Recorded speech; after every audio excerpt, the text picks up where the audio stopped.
જાફરાબાદના હેમાલશેરણા ગામ વચ્ચે અકસ્માત સર્જાયો. ભાવનગર સોમનાથ નેશનલ હાઈવે પર ફરી અકસ્માત સર્જાયો.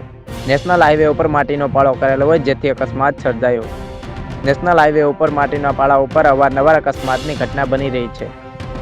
કોઈપણ કારણ વગર નેશનલ હાઈવે ઉપર માટીનો પાળો કરવામાં આવ્યો.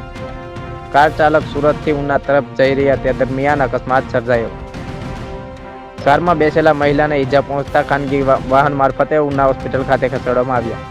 Saurashtra bureau chief Junaid Mansuri. આપનું નામ? મારું નામ દીપકભાઈ કોલડિયા, ગામ સેલણા. બરાબર. અને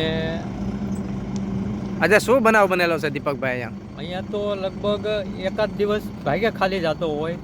કાયમી માટે રોજ એક્સિડન્ટ થાય. હમણાં થોડાક દિવસ પહેલાં પણ અહીંયા એક એક્સિડન્ટ થયું હતું અને અવારનવાર આવી રીતે એક્સિડન્ટ ચાલુ જ હોય છે. એક્સિડન્ટ થવાનું કારણ? એક્સિડન્ટ થવાનું કારણ અહીંયા એક પાળો કર્યો છે, આગળ કાંઈ સાઇન બોર્ડ નથી રાખવામાં આવ્યા. એટલા માટે લોકોને ખબર નથી રહેતી અને અત્યારના ટાઈમમાં જ વધારે એક્સિડન્ટ થાય છે બપોર પછી, કારણ કે સૂર્યનારાયણ સામા પડે એટલે વાહન ચાલકને કાંઈ ખબર નથી રહેતી.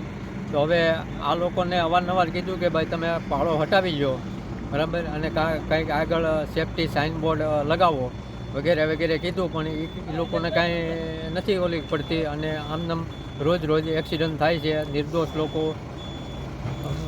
આનો ભોગ બને છે. આની રજૂઆત તમે ક્યારે કરી ખરી કોઈ ગામ લોકોએ?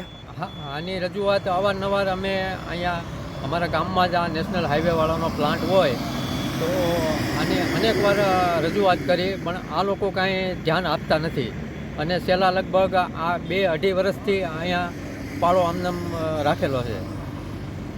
તો આની કાંઈ કાર્યવાહી થાય અને કોઈ આગળ અધિકારી જો આનું ધ્યાનમાં લે તો આ અવારનવાર એક્સિડન્ટ થાય એ બંધ થઈ જાય.